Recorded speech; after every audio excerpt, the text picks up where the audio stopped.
Hello everyone, my name is Diksha Rupani. I am a psychologist and I am pursuing counseling.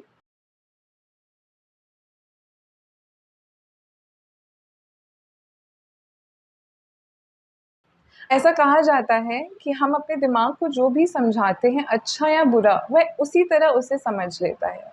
ये बात partially true है। हमारे दिमाग का भी एक अपना दिमाग होता है। कई बार आपको महसूस हो रहा होगा कि आपका दिमाग ही खुद से बात कर रहा है। तो ये इसलिए है क्योंकि आपके दिमाग का एक पार्ट है एमिगडाला। एमिगडाला हमारे नेगेटिव एक्सपीरियंसेस और इमोशंस को अपने आप ही ऑटोमेटिकली इवैल्यूएट करता है और फाइट एंड फ्लाइट की सिचुएशन सामने खड़ा करता है। तो जो भी सिचुएशंस आप सोचते हैं या आप जिनमें होते हैं, उनका एक पॉजिटिव और नेगेटिव एस्पेक्ट होता है। एमिगडाला उस नेगेटिव को इवैल्यूएट करता है और या तो आपको भागने की सलाह देता है या तो उन चीज़ों से लड़ने की सलाह देता है। इसका ये मतलब नहीं है कि हम सिर्फ नेगेटिव इमोशंस फील कर सकते हैं। The positive thing about this is कि हमारे ब्रेन में एक रिवॉर्ड सेंटर्ड पार्ट भी होता है। तो जब हम पॉजिटिविटी की तरफ अपना ध्यान देते हैं या हमारे दिमाग में पॉजिटिव एक्सपीरियंसेस और सिचुएशंस आते हैं, तो हमारा रिवॉर्ड सेंटर्ड पार्ट एक्टिवेट होता है और हैप्पी केमिकल्स रिलीज़ करता है, जिससे हमें कॉन्फिडेंस बूस्ट में हेल्प होती है। तो नेगेटिव और पॉजिटिव दोनों ही एस्पेक्ट्स को देखना ज़रूरी है, पर ये बात ध्यान रखना ज़रूरी है कि हम जितना ध्यान नेगेटिव पे देते हैं, उससे थोड़ा ज़्यादा पॉजिटिव पे दें और पॉजिटिव एफर्मेशंस की बात करें। पॉजिटिव एफर्मेशंस होते हैं पॉजिटिव चीज़ें खुद को कहना, सेल्फ टॉक।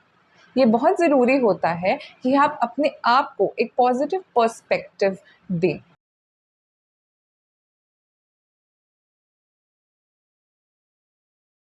कहा जाता है कि पॉजिटिव और नेगेटिव वर्ड्स हमारी लाइफ को इफ़ेक्ट करते हैं। जी हाँ, ये बिल्कुल सही है।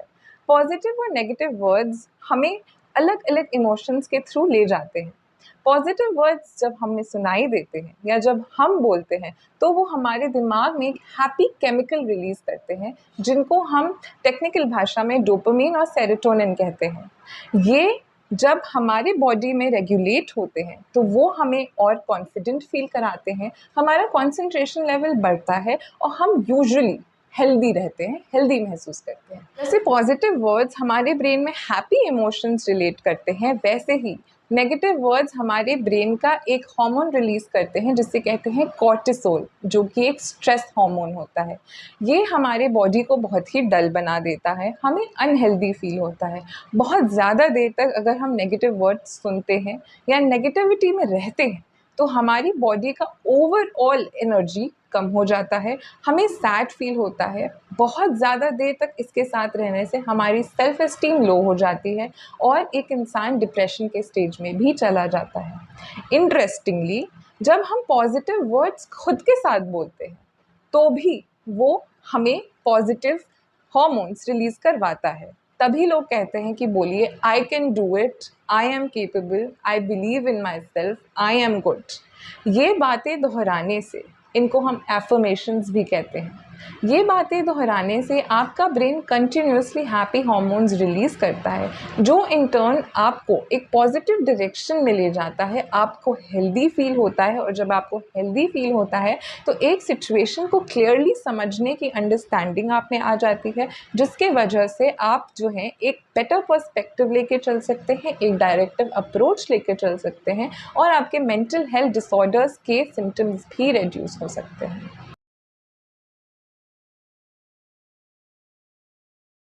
आजकल यंगस्टर्स हमारे पास बहुत सारी दिक्कतें लेके आते हैं, बट उसमें से जो टॉप 3 दिक्कतें होती हैं, वो होते हैं एडिक्शन। फ़ोन एडिक्शन की ही बात नहीं है यहाँ पे, सब्सटेंस एडिक्शन भी। सेकंड पॉइंट होता है फैमिली कॉन्फ्लिक्ट, घर वालों से झगड़ा। और तीसरा पॉइंट होता है personal relationships, relationship with friends and partners. हम पहले पॉइंट की बात करें, तो एडिक्शन टू फ़ोन तो आजकल ज़्यादा हो ही गया है, जिसके वजह से लोगों का कंसंट्रेशन लेवल कम हो गया है। हम कंटिन्यूअसली रील स्क्रॉल करते जाते हैं और जैसे कि मैंने पहले बात की थी, हमारे ब्रेन में हैप्पी हार्मोन्स रिलीज़ होते जाते हैं। बट क्योंकि ये हैप्पी हार्मोन्स बहुत ही ज़्यादा टेम्परेरी हैं, आप जैसे ही फ़ोन हटाते हैं आपको रियल वर्ल्ड दिखता है और आपको रियलाइज़ होता है कि मेरी वर्ल्ड में ना वो अच्छी गाड़ियाँ हैं, ना उतना अच्छा पैसा है, ना इतने सुंदर दोस्त हैं, ना इतनी अच्छी जगहों पे मैं घूम पा रही हूँ या पा रहा हूँ। उसकी वजह से आपका एक स्ट्रेस लेवल बढ़ जाता है और मेंटल हेल्थ डिसऑर्डर्स की कैपेबिलिटीज़ बढ़ जाती हैं। दूसरा है एडिक्शन, इसी का एक पार्ट है इनफैक्ट एडिक्शन टू सब्सटेंस। आजकल यंग एज में ही लोग सिगरेट, वीड और इत्यादि चीज़ें कंज्यूम करना स्टार्ट कर रहे हैं because of peer pressure and because it has become fashion. ये चीज़ें उनके ब्रेन्स में बहुत ज़्यादा केमिकल्स रिलीज़ करते हैं और उनकी सारी ही मेंटल वेल बीइंग ख़राब हो जाती है। इसकी वजह से कंसंट्रेशन इश्यूज़ होते हैं, इमोशनल इम्बैलेंस होता है, फैमिली कॉन्फ्लिक्ट आता है और पर्सनल रिलेशनशिप्स में दिक्कत होती है। अगर हम बहुत ज़्यादा सब्सटेंस का यूज़ करते हैं तो mental disorders like schizophrenia, bipolar disorder भी अकर हो सकते हैं, जो इंसान को कंप्लीटली कॉग्निटिवली चेंज कर देता है और इम्बैलेंस कर देता है। इसका सेकंड पॉइंट है फैमिली कॉन्फ्लिक्ट। आजकल के बच्चों को लगता है कि वो फैमिली को कुछ नहीं समझते, उनके पेरेंट्स को कुछ नहीं आता, वो सब जानते हैं, उनको सब पता है कैसे क्या करना है।